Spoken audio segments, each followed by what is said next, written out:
Amritsar bio वाला online class में फिर से आपका स्वागत है।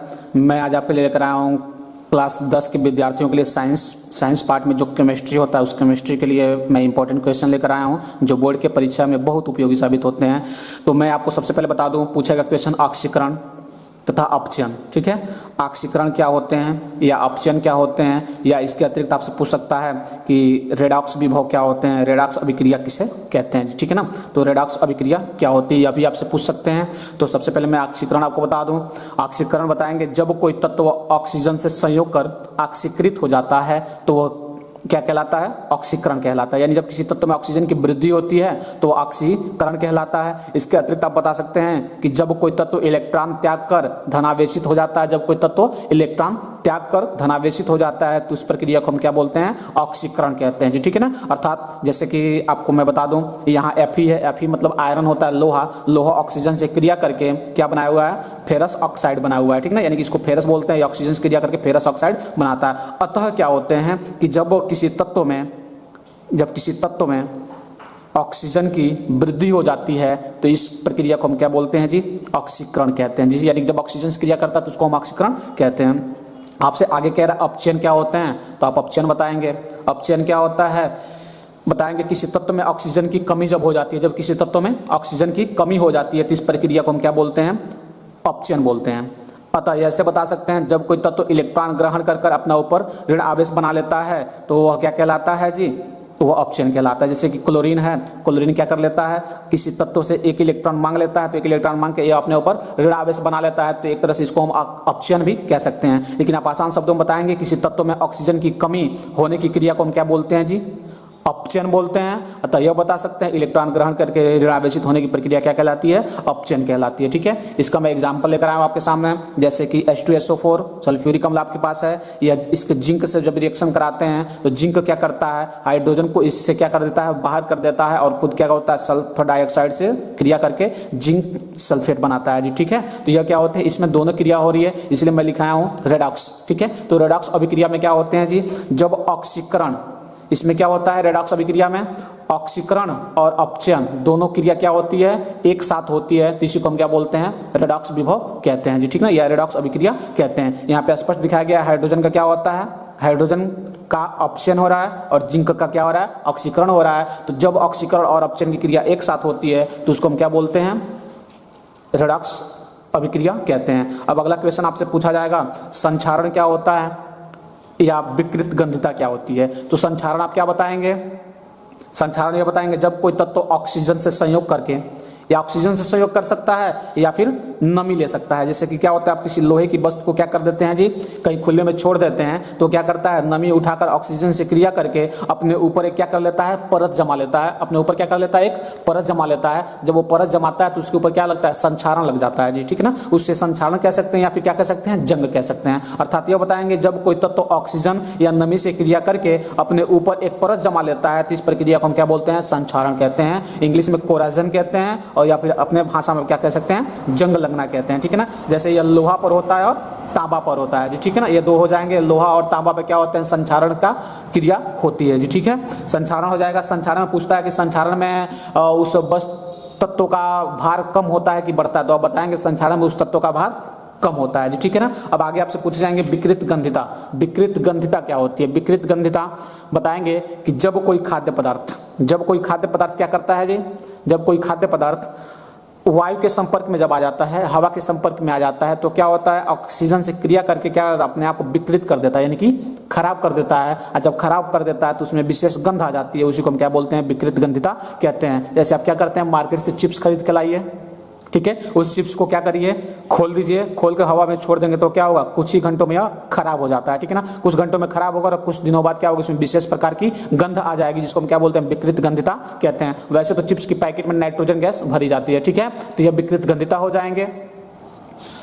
आगे मैं आपके लिए क्वेश्चन लेकर आया हूं, इसमें पूछ रहा है कि उदासीनीकरण अभिक्रिया क्या है, उदासीनीकरण अभिक्रिया क्या होती है। तो उदासीनीकरण में आप बताएंगे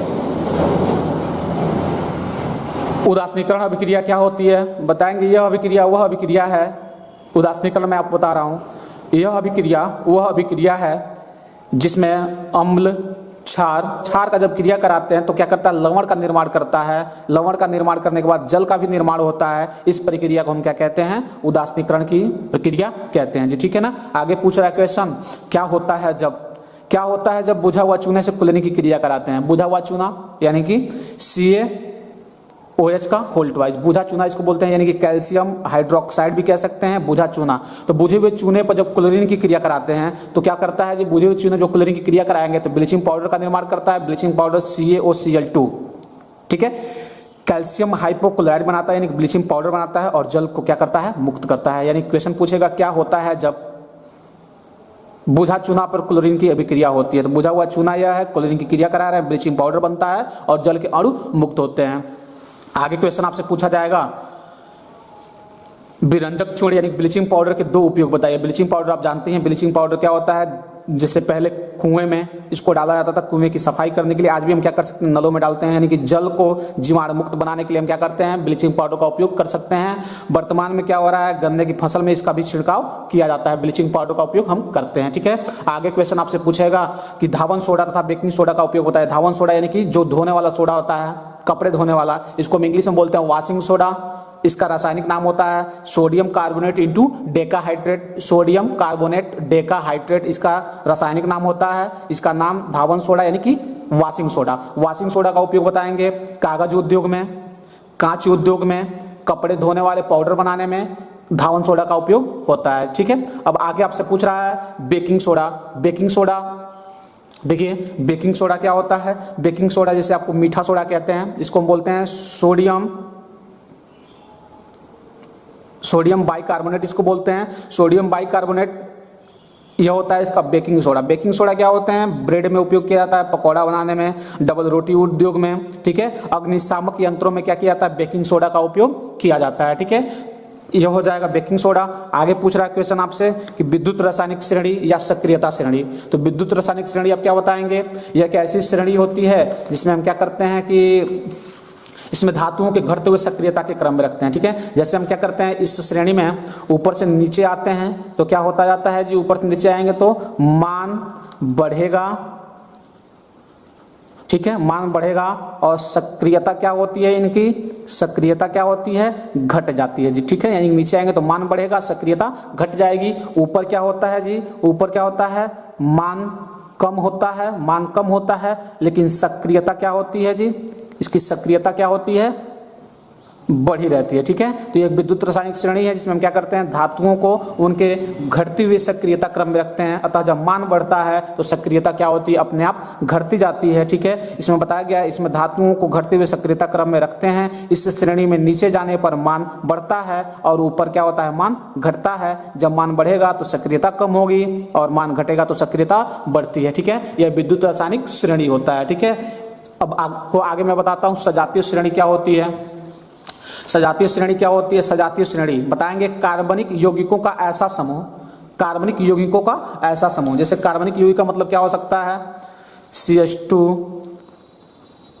C2H4 C4H8, यह सब क्या होता है, कार्बनिक यौगिक हो सकते हैं। इसमें क्या होता है, कहीं डबल बॉन्ड भी होता है, कहीं सिंगल बॉन्ड भी होता है, ठीक है ना, या CH4 भी हो जाता है, ठीक है ना। तो इस तरह से आपके बनते रहते हैं, ठीक है। तो आपको बताया गया है कि कार्बनिक यौगिकों का ऐसा समूह जिनमें प्रत्येक में एक समान क्रियाशील समूह होते हैं, यानी कि कार्बनिक यौगिकों का ऐसा समूह जिसमें प्रत्येक में एक समान क्रियाशील समूह होते हैं। यानी कि इसमें अंतर कितना होता है जी, अंतर बस CH2 का अंतर इसमें होता है जी, ठीक है ना। यानी कि CH2 का अंतर होता है। जैसे CH4 मेथेन है, C2H6 है, एथेन है, C3H8 है, C4H10 है, C5H12 है। ये सब क्या होते हैं, सजातीय श्रेणी में आते हैं जी, ठीक है ना। ये सब एक सजातीय श्रेणी होते हैं। आगे क्वेश्चन आपसे पूछेगा मिशेल पर संक्षिप्त टिप्पणी लिखिए। तो आप बताएंगे कुछ पदार्थ ऐसे होते हैं जो कम सांद्रता पर सामान्य प्रबल विद्युत अपघट्य की तरह व्यवहार करते हैं, परंतु अधिक सांद्रता पर कणों के संगुणन के कोलाइडी कणों के समान ही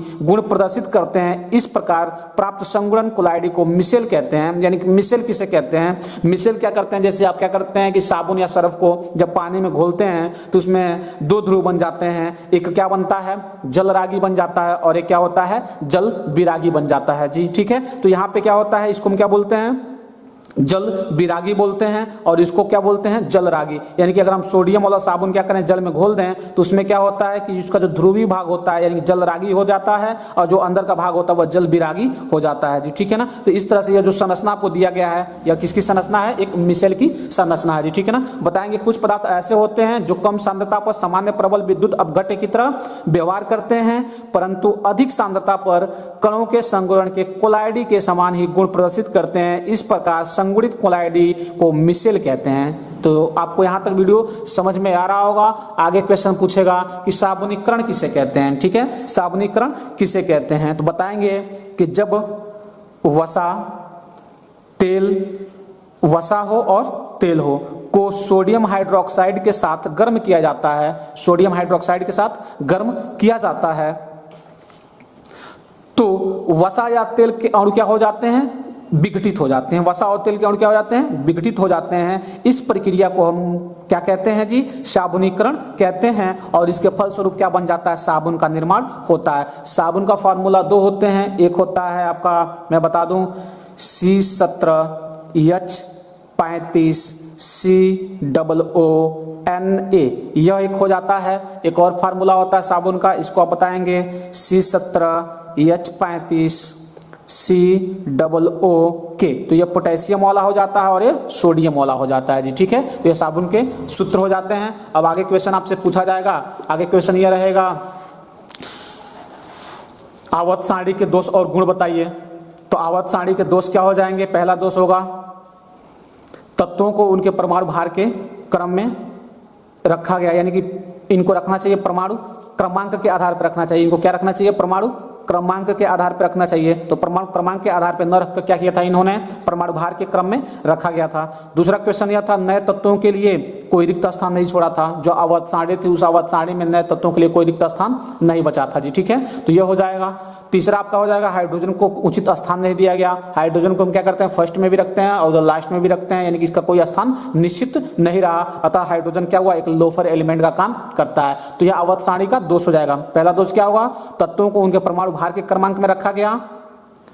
दूसरा था, नए तत्वों के लिए कोई रिक्त स्थान नहीं थी। तीसरा क्या था, हाइड्रोजन के लिए उचित स्थान नहीं था। तो पूछ रहा है आवर्त सारणी का दोष, मैंने आपको दोष बता दिया, अब आपको मैं इसका गुण बताऊंगा, ठीक है। तो आवर्त सारणी का गुण क्या होगा, बताएंगे। आवर्त सारणी में 12 पंक्ति होती है, यह इसका गुण था। आवर्त सारणी में क्या थी, 12 पंक्ति थी। दूसरा क्या था, एक समान गुण वाले तत्वों को एक ही क्रम में रखा गया था, यानी कि एक समान जो गुण दिखाने वाले तत्व थे उनको एक वर्ग में या एक आवर्त में रखा गया था। इसको वर्ग बोलते हैं, इसको आवर्त बोलते हैं, ठीक है। ये इसमें रखा गया था।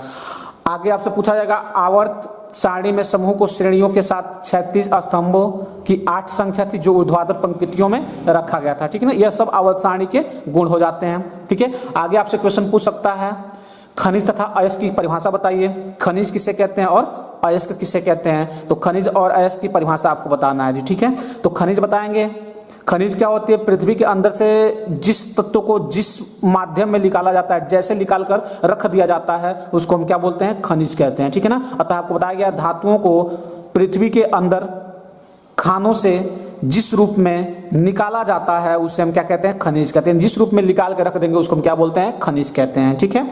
अयस्क पूछता है, तो अयस्क क्या बताएंगे, खनिजों से, यानी जो खनिज है उस खनिज से बहुत ही कम खर्चों में, यानी कि व्यापारिक दृष्टिकोण से देखा जाए तो बहुत ही कम खर्चों में उस खनिज से अयस्क को निकालने की प्रक्रिया क्या कहलाती है, अयस्क। यानी बहुत कम खर्च में जो पदार्थ हम प्राप्त करते हैं, निष्कर्षण करते हैं, उस तत्व को हम क्या बोलते हैं जी, अयस्क कहते हैं, ठीक है। तो यह क्या होता है, हाई स्कूल के साइंस पार्ट के केमिस्ट्री के लिए इंपॉर्टेंट वीडियो है। आई होप कि ये वीडियो आपको समझ में आ रही होगी। मेरे चैनल को लाइक करें, सब्सक्राइब करें।